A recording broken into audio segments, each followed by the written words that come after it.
오늘 주시는 말씀은 신약성경 누가복음 2장 13절, 14절 그리고 20절 이렇게 말씀을 함께 봉독하도록 하겠습니다. 우리 다 함께 한 목소리로 봉독하겠습니다. 누가복음 2장 13절, 14절 먼저 봉독합니다.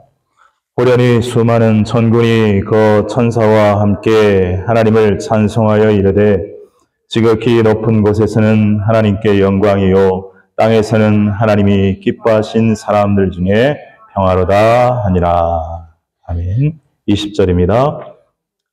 목자들은 자기들에게 이르던 바와 같이 듣고 본 그 모든 것으로 인하여 하나님께 영광을 돌리고 찬송하며 돌아다니라. 아멘. 하나님 아버지, 오늘 성탄주일을 맞이하여 우리에게 주시는 하나님의 말씀을 우리가 겸손한 마음으로 듣고 그 말씀대로 살아가는 은혜를 누리며 참 평안과 참 자유가 없고 참 생명이 없는 이 세상에서 참 평안, 참 자유, 참 생명을 주시기 위해서 오신 예수님, 우리의 잃어버렸던 찬송을, 감사를 회복해 주시는 우리 주 예수님을 찬양합니다.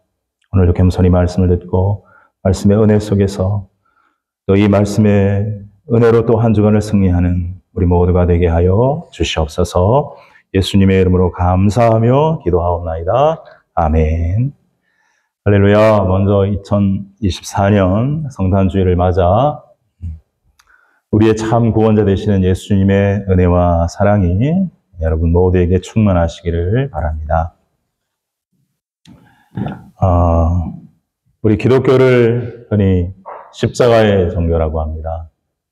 예수님이 이 땅에 어린 아기의 모습으로 오신 것도 죄인된 우리를 구원하시기 위해 십자가에 죽으시기 위해서 오셨기 때문에 한마디로 기독교는 십자가의 종교다 이렇게 말할 수가 있습니다. 그리고 또 우리 기독교를 말할 때 한 가지 또 중요한 것은 바로 우리 기독교는 찬송의 종교다. 찬송하는 종교다라는 것입니다. 여러분, 우리 기독교 신앙은 언제나 찬송합니다. 기쁠 때 물론 찬송합니다. 슬플 때도 찬송합니다. 일이 잘 돼도 찬송합니다. 힘들고 어려워도 찬송합니다. 건강해도 찬송합니다. 병들어도 찬송합니다. 때로는 고난의 광야길을 걸어가지만 그래도 찬송합니다.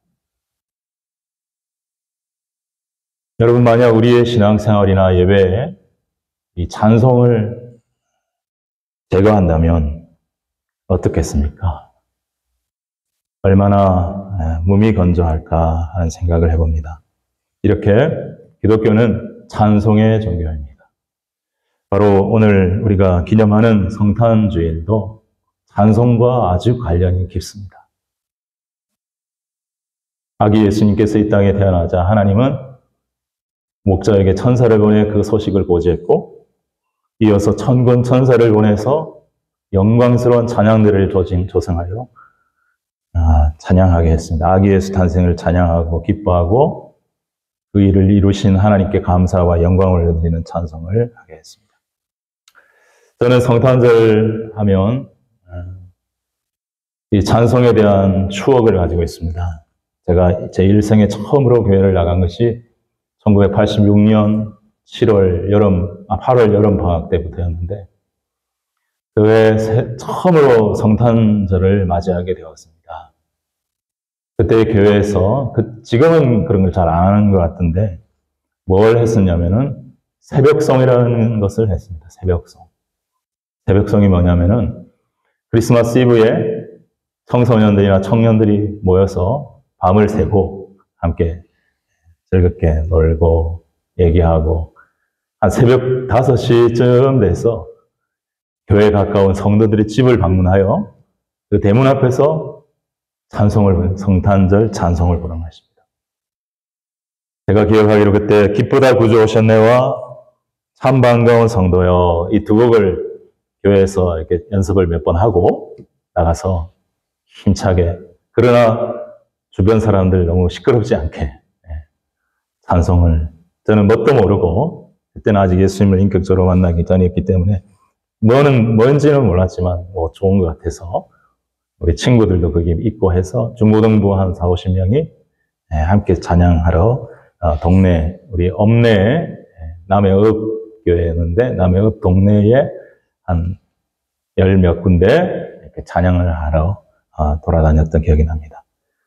찬양을 하고 있으면 불이 켜지고 성도님이 나오셔서 이제 과자도 주시고 강냉이도 주시고 그렇게 함께 기뻐하고 축하했던 일이 저희 추억으로 남습니다. 사랑하는 여러분, 우리 기독교는 찬송의 종교입니다. 이렇게 기독교가 찬송의 종교인 것은 그 뿌리와 역사적 배경이 깊습니다. 구약 성경에서부터 그 깊은 뿌리를 두고 있습니다. 먼저 구약 성경에서 이 찬송의 원조가 되었다라고 할 수 있는 것은 바로 구약의 가장 중요한 위대한 지도자인 모세로부터 비롯된다 할 수 있을 것입니다. 바로 모세의 노래, 모세의 찬양이라 일컬어지는 것이 구약 출애굽기 15장에 등장합니다. 이 출애굽기 15장은 여러분 다 잘 아시다시피 이스라엘 백성들이 430년간 애굽에서 종살이를 하면서 핍박을 당하다가 하나님께 부르짖어 구원자를 구할 때 하나님께서 모세를 세우셔서 모세를 통해서 이스라엘 백성들을 이제 출애굽시키는 것이 11장, 12장, 13장 쭉 나오는데 이제 홍해를 하나님께서 또 열어주셔서 홍해가 마른 땅이 되게 하셔서 이스라엘 백성들이 다 건너오고 난 다음에 뒤늦게 후회하고 뒤늦게 화가 난 애굽의 바로왕이 전차를 보내서 애굽의 군대를 보내서 이스라엘 백성들을 잡아오도록 했죠. 그런데 그들이 이 홍해를 통과할 즈음에 하나님께서 동풍을 불게 하사 다시 그 홍해 바다가 원상복귀됨으로 말미암아 그 애굽의 군대가 다 이렇게 수장되는 그 놀라운 하나님의 구원의 역사를 경험하고는 그 바닷가에 서서 그 홍해 바닷가에 서서 부른 노래가 모세의 노래, 모세의 찬양입니다. 바로 이것이 이스라엘 백성의 찬양의 원조다라고 해도 과언이 아닐 것입니다. 하나님께서 고통 속에 있던 우리를 구원하셨고 우리를 죽이려고 뒤쫓아오는 대적의 세력에서 우리를 구하셨도다. 하나님의 인자하심과 은혜를 찬송합니다. 출애굽기 15장 1절 2절은 이렇게 되어 있습니다. 같이 읽어볼까요? 시작. 이때에 모세와 이스라엘 자손이 이 노래로 여호와께 노래하여 이르시되 내가 여호와를 찬송하리니 그는 높고 영화로우시며 말과 그 탄자를 바다에 던지셨음이로다. 2절. 여호와는 나의 힘이요 노래시며 나의 구원이시로다. 나의 하나님이시니 내가 그를 찬송할 것이요 내 아버지의 하나님이시니 내가 그를 높이리로다. 이렇게 하면서 쭉 이제 이 출애굽기 15장 거의 전체가 이 모세의 노래, 모세의 찬양으로 이루어지는 것입니다. 여러분 상상을 해보십시오. 얼마나 그들이 감격스러워하며 하나님을 찬양했겠는가. 그게 뒤에 보면 이어서 모세의 누나였던 미리암이 여인들과 함께 소고를 치며 춤을 추며 하나님을 찬양했다고 나와 있습니다. 출애굽기 15장 20절 21절입니다. 같이 읽읍시다. 시작. 아론의 누이 선지자 미리암이 손에 소고를 잡으매 모든 여인도 그를 따라 나오며 소고를 잡고 춤추니 미리암이 그들에게 화답하여 이르되 너희는 여호와를 찬송하라. 그는 높고 영화로우시며 말과 그 탄자를 바다에 던지셨음이로다 하였더라. 아멘. 바로 이러한 출애굽기 15장에 나와 있는 모세의 찬양과 미리암과 여인의 찬양들이 이스라엘 백성들의 찬송 찬양의 원조다라고 할 수가 있겠습니다. 이 출애굽의 구원의 은혜를 기억하고 감사하며 찬양하는 이것은 찬송으로뿐만 아니라 하나님께 예배드리고 제사하는 것을 통하여 말씀 계명에 순종하는 것을 통하여 지속적으로 이어져야만 되었을 그러한 것이었고, 이것이 이어지지 아니하고 끊어질 때에 그때는 하나님과 이스라엘 백성과의 평화와 은혜가 깨어져 버리는 그러한 상황에 놓이게 되었던 것입니다. 여러분, 구약 성경의 모세와 더불어 또한 양대 산맥을 이룰 수 있다고 할 수 있는 한 인물이 있습니다. 그것은 왕의 대표격인 다윗입니다. 다윗은 여러분들 알다시피 목동이었지만 그는 어려서부터 하나님의 은혜를 경험하고 하나님의 은혜를 늘 찬송했던 사람입니다. 그래서 목동 시절에도 늘 하나님을 찬송했고 그 시편을 많이 적어서 그 시편으로 노래를 불렀습니다. 수금을 연주를 또 잘 했습니다. 지금 같으면 기타 같은 것인데 연주하면서 하나님을 노래했습니다. 하나님 그 찬양을 기뻐 받으셨습니다. 그래서 왕으로 세워주셨습니다.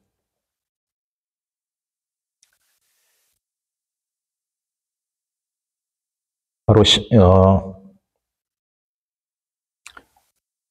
사무엘하 22장은 아까 말씀드렸던 모세의 노래, 모세의 찬양과 대별되는 다윗의 노래, 다윗의 찬양입니다. 사무엘하 22장 같이 한번 보시죠. 뭐라고 하고 있습니까? 자, 같이 읽겠습니다. 시작. 여호와께서 다윗을 모든 원수의 손과 사울의 손에서 구원하신 그날에 다윗이 이 노래의 말씀으로 여호와께 아뢰어 이르되 여호와는 나의 반석이시요 나의 요새시요 나를 위하여 나를 건지시는 자시요 내가 피할 나의 반석의 하나님이시요 나의 방패시요 나의 구원의 뿌리시요 나의 높은 망대시요 그에게 피할 나의 피난처이시니 나의 구원자이시라. 다윗이 사울이 계속 죽이려고 했고요. 다윗이 왕이 된 다음에도 또 바로 그들이 굴복한 것이 아니라 사울의 자손이 왕이 되고 그런 남은 세력들과 계속 전쟁을 했는데 마침내 하나님의 은혜에 의하여 다 그들을 이기고 감사의 찬성을 하나님께 올린 것이 바로 이 사무엘하 22장이고 이것은 시편 18편에 또 기록이 되어 있습니다. 여러분, 다윗은 자신을 소개한 적이 있는데 그것이 바로 사무엘하 23장, 바로 22장 다음에 나오는 사무엘하 23장에 다윗은 자기를 소개한 적이 있는데 뭐라고 소개한지 아십니까? 하나님께 기름 부음 받은 자, 그리고 하나님께 찬송하는 자.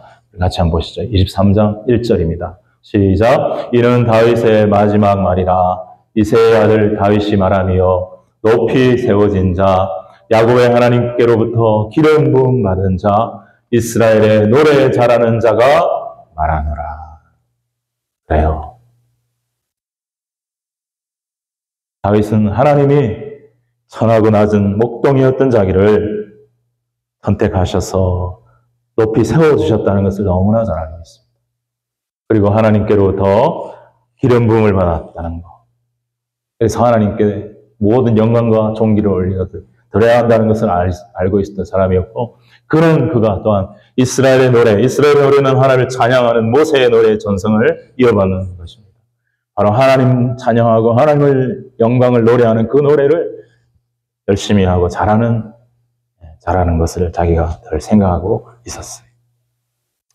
바로 이러한 모세의 노래, 모세의 찬양, 다윗의 노래, 다윗의 찬양으로부터 이스라엘의 찬양은 연결이 되고 이어지는 것이죠.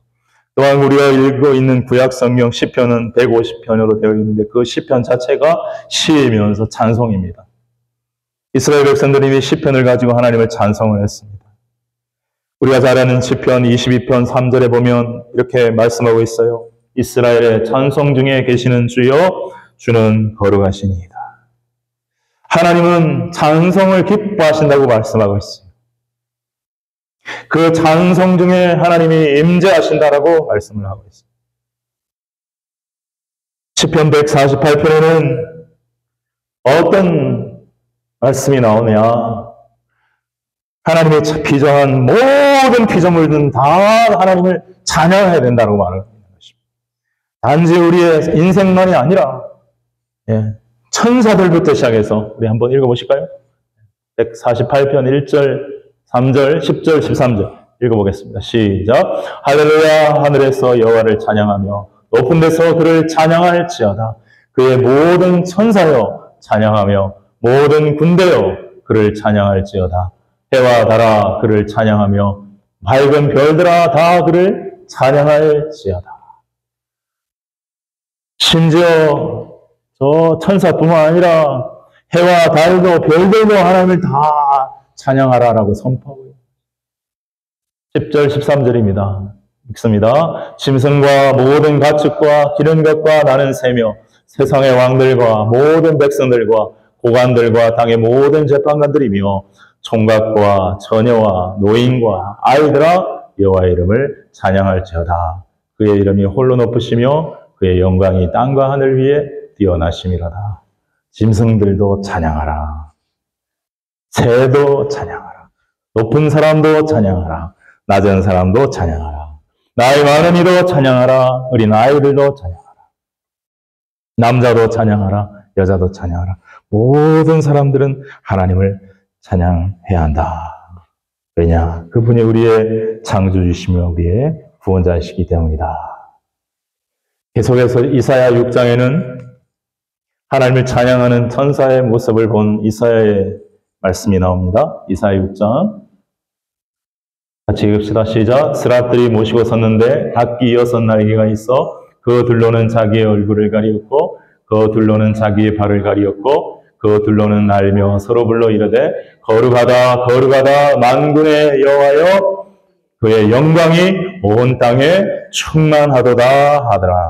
이사야가 성전에서 기도하는데 주의 보좌가 높이 올린 주의 보좌가 보였고 그 보좌를 둘러싸고 있는 천사들이 보였고 그 천사들이 찬양하는 찬양이 들렸던 것이.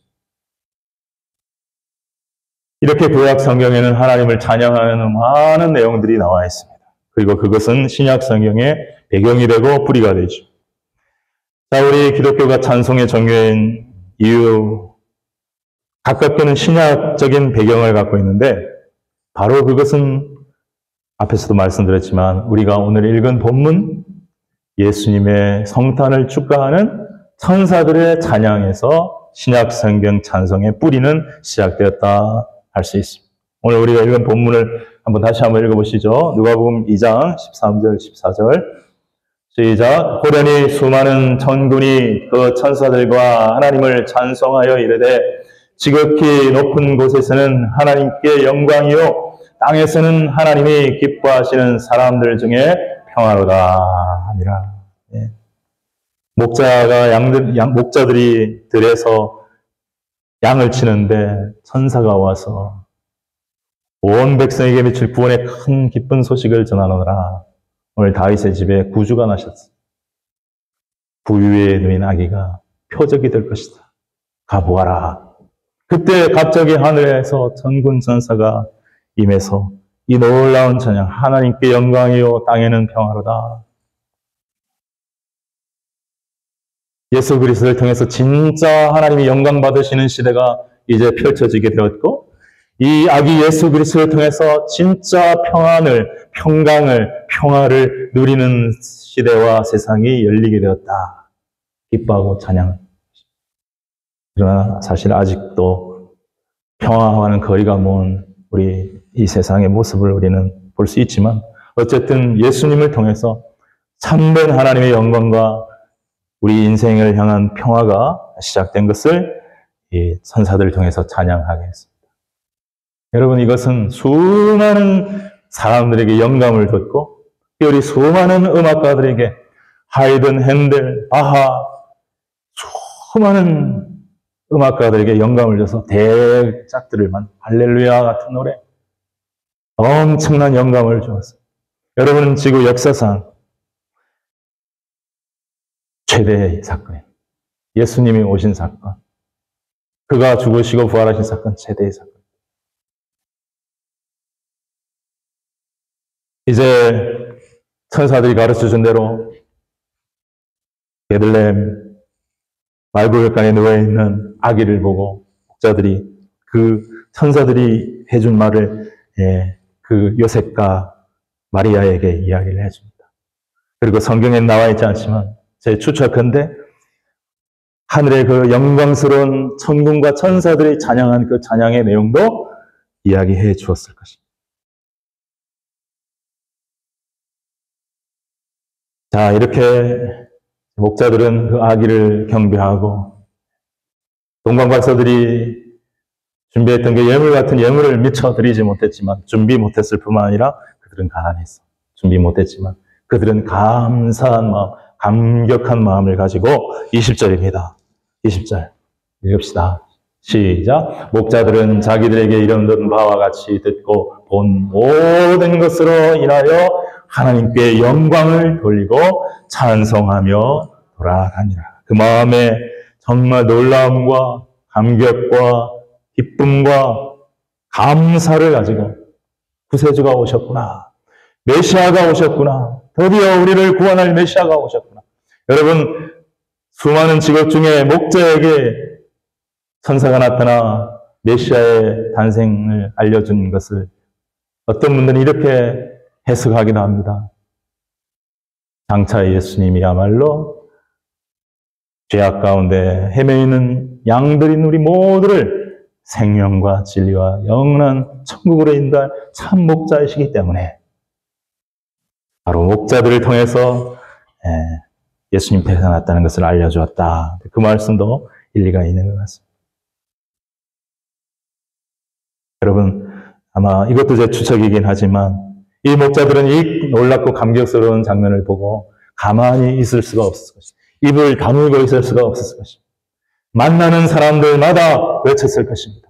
우리가 천사를 만났다. 천사에게 들었다. 메시아가 탄생한 소식을 우리는 가서 보았다. 메시아가 태어난 것을, 말구에 누인 아기 예수를 보았다. 구세주를 보았다. 더 놀라운 것은 하늘의 천군 천사가 나타나 그를 찬양하는 것이고 하나님을 찬양하는 것을 우리가 보고 들었다.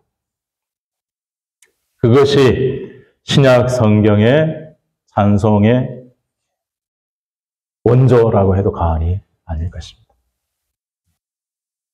그래서 여러분, 특별히 우리 기독교 신앙, 우리 예배 절기 중에 가장 찬송과 찬양이 많이 되어지고 또 이루어지고 있고 불려지고 있는 것이야말로 이 성탄절인 것이에요. 성탄절. 여러분, 세상에 이 어떤 종교를 떠나서 예수님의 탄생을 기뻐하고 예수님을 노래하는 찬송만큼 많은 곡들이 지어지고 불려지는 것이 없습니다. 우리 라디오를 보면 FM의 88.9 보면 샤인 FM이라는 FM이 나오는데 캘거리, 레드디어, 에드먼턴 이 세 도시에 운영이 되는 기독교 방송이라 할 수 있는데 주로 음악을 틀어줍니다. 찬양을 틀어주고 설교를 틀어주는데 11월 초부터 제가 들었는데 수백 수천 곡들이 계속 찬양되고 있습니다. 캐롤은 뭐 제껴놓고 크리스마스 캐롤이라고 하는 특별한 것은 또 제껴놓고 놀랍습니다. 이 영미권에서 그 어떤 노래보다 가장 많은 것이 이 성탄에 관한 찬송과 찬양인 것입니다. 왜냐하면 예수님이 구세주로 들어오신 사건이기 때문에 구원의 역사가 시작되는 사건이기 때문에 어떻게 보면 굉장히 중요하다, 너무 중요하다 해도 과언이 아니기 때문입니다.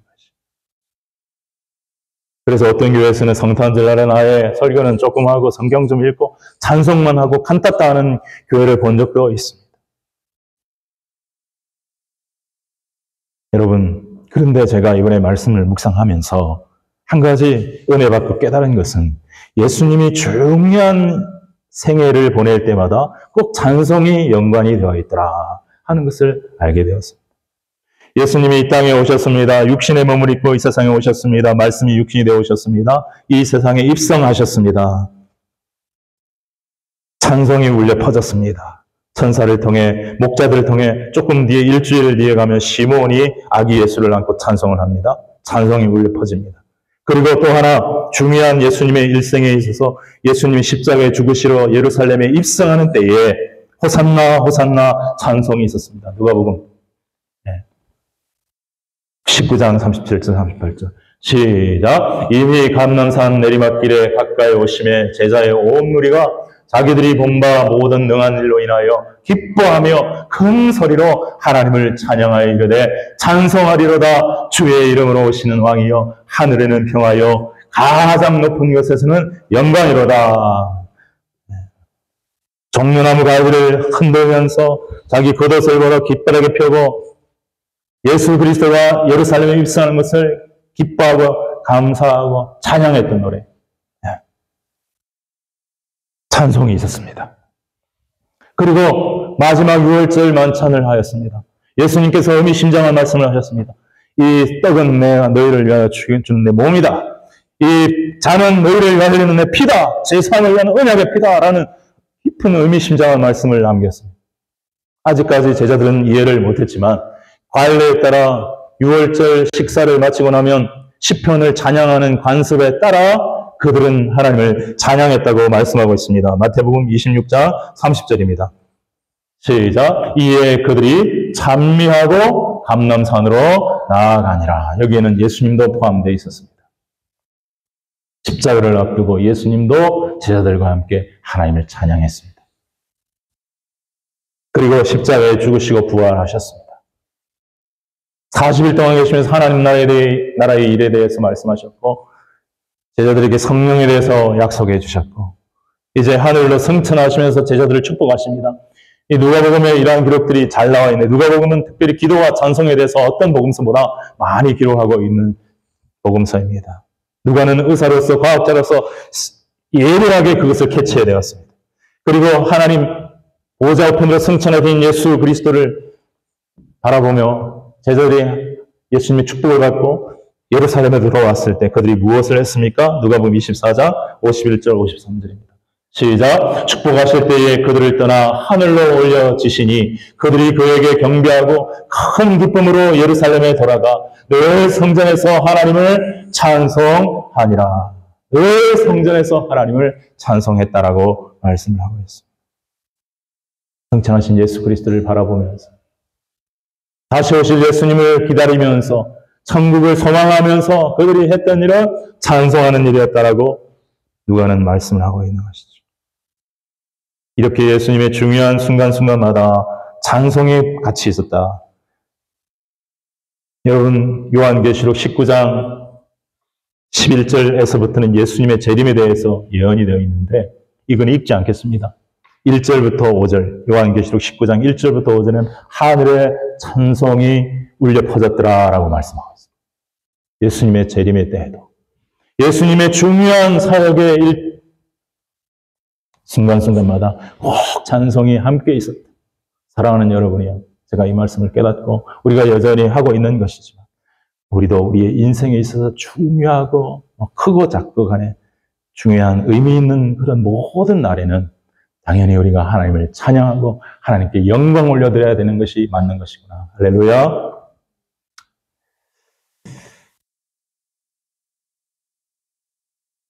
우리 기독교는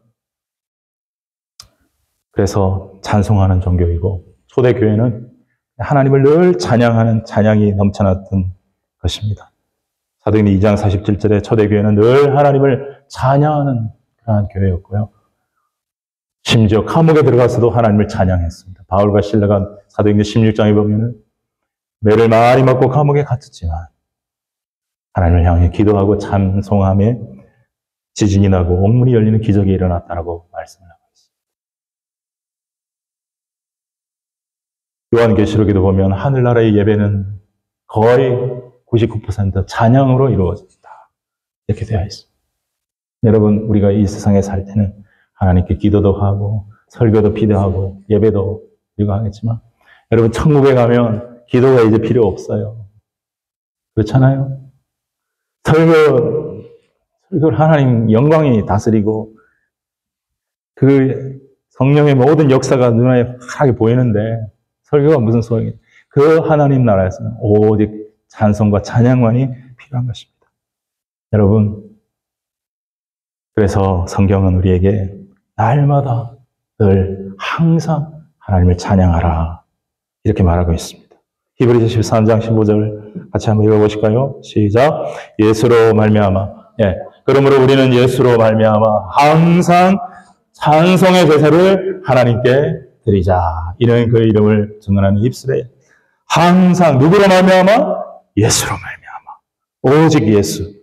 예수 그리스도로 말미암아 그의 은혜, 그의 사랑, 그의 죽음, 그의 부활, 그의 십자가로 말미암아 항상 하나님께 찬송의 제사를 드리자. 여러분, 찬양의 중요 원리 몇 가지를 말씀드리고 말씀을 드리겠습니다. 절대 여러분 입술만의 찬양을 하나님 기뻐하지 아니하십니다.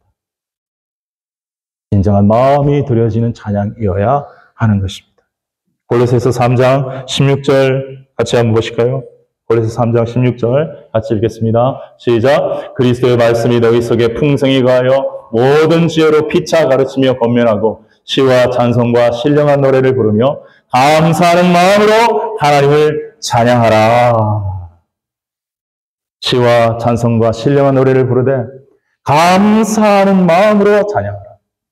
여러분 정말 하나님 앞에서, 주님 앞에서 감사하는 마음으로 드리는 찬양을 하나님께 드립니다. 그래서 어떤 분이 그런 말씀을 했습니다. 진짜 하나님을 만난 자, 예수님을 만난 자에게 두 가지 일어나는 일이 있다. 하나는 그분을 자랑하고 싶어진다. 또 하나는 그분을 노래하고 싶어진다. 이것은 막을 수가 없다. 그런 것 같아요. 여러분, 찬송을 많이 부르시기 바랍니다. 언제나 찬송을 부르시기 바랍니다. 우리 옆에 분에게 한번 선포하겠습니다. 축복하겠습니다. 언제나 찬송하시기를 바랍니다. 같이 축복합시다. 언제나 찬송하시기 바랍니다. 여러분, 예수님이 잘 안 믿어지는 분들은요, 찬송하다 보면 믿어질 수도 있어요. 정말이에요. 우리 영이 반응을 하기 때문에. 의사 누가가 찬송과 기도를 강조했다고 했습니다. 저는 이것이 영적인 의미만 있는 것이 아니라 어떤 육신적이고 정신적인 의학적인 의미도 충분히 가지고 있다고 생각합니다. 기도와 찬송은 우리의 마음에 평안을 가져다 줍니다. 정말이에요. 마음의 찬송을 하나님께 드리면 우리의 어두웠던 마음이 밝아지고 우리 마음속에 있던 근심과 두려움과 염려가 사라지게 되는 줄로 믿습니다. 아멘. 그래서 정말 사랑하는 이를 보내는 그 슬픔의 장례식에서도 천국을 소망하는 찬송가를 눈물로 같이 부르며 서로 위로가 되고 서로 격려가 되는 은혜를 우리는 경험하게 되는 것입니다. 우리도 꼭 갈 것이기 때문에. 찬송의 능력이 어마어마합니다. 여러분, 우리 구약성경 사무엘상 16장 23절에 보면 사울왕이 하나님의 부리시는 악령이 걸려서 막 이상한 행동을 하고 화를 내고 사람을 죽이려고 하지 않습니까? 그때에 한번 같이 읽어볼까요? 시작. 하나님께서 부리시는 악령이 사울에게 이를 때에 다윗이 수금을 들고 와서 손으로 탄즉 사울이 상쾌하여 낫고 악령이 그에게서 떠나더라. 네, 정말입니다. 이 수금을 연주하면서 다윗이 뭘 했겠습니까? 하나님을 찬양했겠지. 악한 영이 떠나고 그의 어두웠던 마음이 상쾌해지고 기뻐진다 이거예요. 밝아진다 이것이.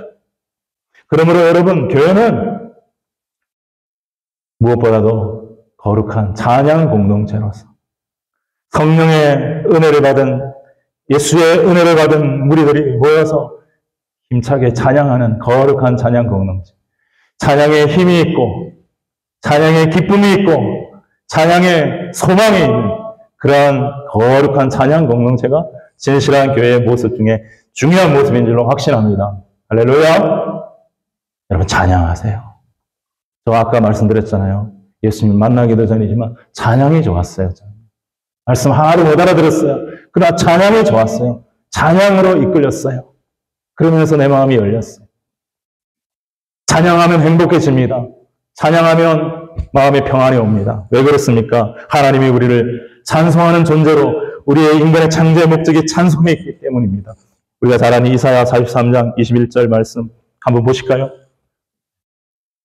이 백성은 내가 나를 위하여 지었나니 나를 찬송하게 하려 함이라. 할렐루야. 여러분 믿으십니까? 그래서 여러분 우리가 진정한 찬양할 때 가장 행복한 거예요.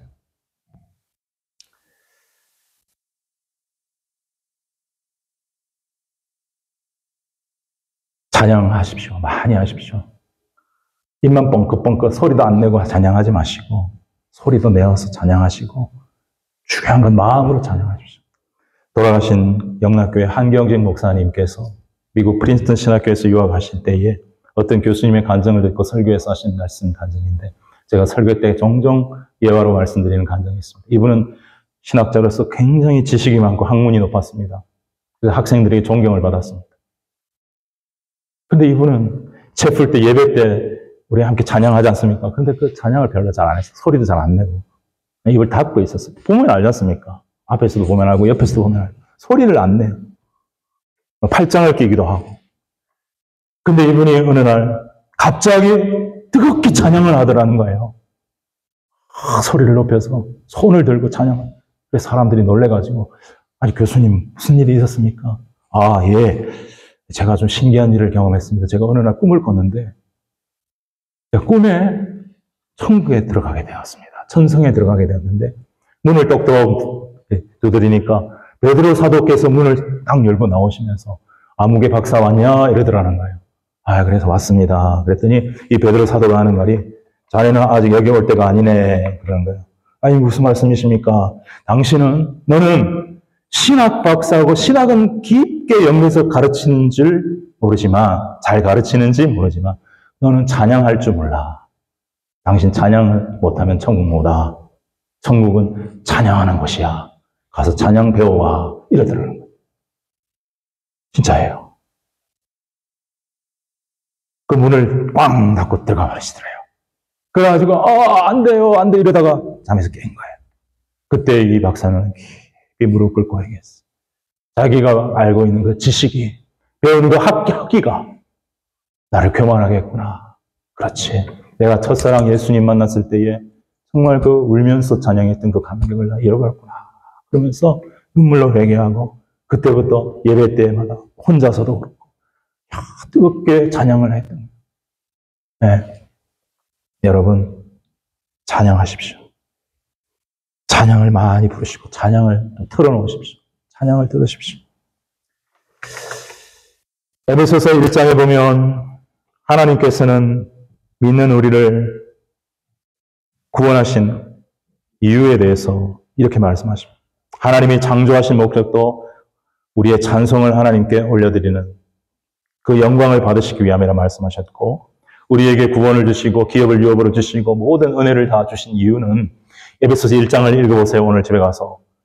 찬송하게 하려 함이라, 찬송이 되게 하려 함이라, 찬송하게 하려 함이라 이렇게 나와 있습니다. 먼저 에베소서 1장 6절과 14절을 보겠습니다. 자, 같이 읽겠습니다. 시작. 이는 그가 사랑하시는 자 안에서 우리에게 거저 주시는 바 그의 은혜의 영광을 찬송하게 하려는 것이라. 네. 그를 찬송하게 하려고 우리에게 모든 구원의 은혜를 주셨다. 14절입니다. 시작. 이는 우리 기업의 보증이 되사 그 얻으신 것을 속량하시고 그의 영광을 찬송하게 하려 하심이라. 자, 12절입니다. 큰 소리를 읽읍시다. 시작. 이는 우리가 그리스도 안에서 전부터 바라던 그의 영광의 찬송이 되게 하려 하십니다. 하나님이 우리를 진짜 구원하셔서 바라는 바는 우리의 존재 자체가 찬송, 하나님의 영광이 찬송, 그 존재 자체가 찬송이 되는 존재가 되기를 원하신다. 이 깊은 뜻을 사도 바울을 통해서 우리에게 말씀합니다. 우리의 입술로만의 찬양이 아닌, 우리의 마음의 감사로만의 찬양이 아닌, 우리의 삶의 모든 것이 하나님께 영광을 올려드리는 찬송이 되는 삶. 우리의 존재가 찬양이 되는 삶. 그의 존재가 찬양이 되었던 삶이 바로 예수 그리스도의 삶이었습니다. 아멘. 그분을 닮아가는 우리로. 예배당에 나와서 잠깐 찬송하고, 잠깐 은혜 받았다 잊어버리고 가는 것이 아니라, 언제나 어디서나 하나님의 찬송이 되고, 영광이 되는 그러한 삶을 사역을 하나님께서 기뻐하시고, 바로 그것이 우리가 성탄절에 우리가 하나님의 은혜, 주님의 은혜를 생각하면서 우리 마음속에 깊이 생각해야 귀한 진리라고 저는 믿습니다. 사랑하는 여러분, 늘 찬송하는 삶, 늘 찬송 그 자체가 되어지는 삶이 되는 저와 여러분이 되시기를 주님의 이름으로 축원합니다. 이 시간 설교 이후에 우리 찬양팀이 나와서 우리 성탄절 찬양을 또 다시 함께 기뻐, 오늘 특별한 날이니까 찬양하겠고, 세 곡을 하고 난 다음에 우리 민준이가 열심히 준비를 해서 하나님을 찬양하려고 피아노 반주를 오늘 해주시겠다는. 마지막에 반수를 하면 우리 또 하나님이 영광 받으실 줄로 믿습니다. 우리 제가 잠깐 기도할 동안 찬양팀 나오셔서 셋업을 하시고 우리 성탄절 찬양 우리 한 마음으로 기쁨으로 우리 찬양을 했으면 좋겠습니다.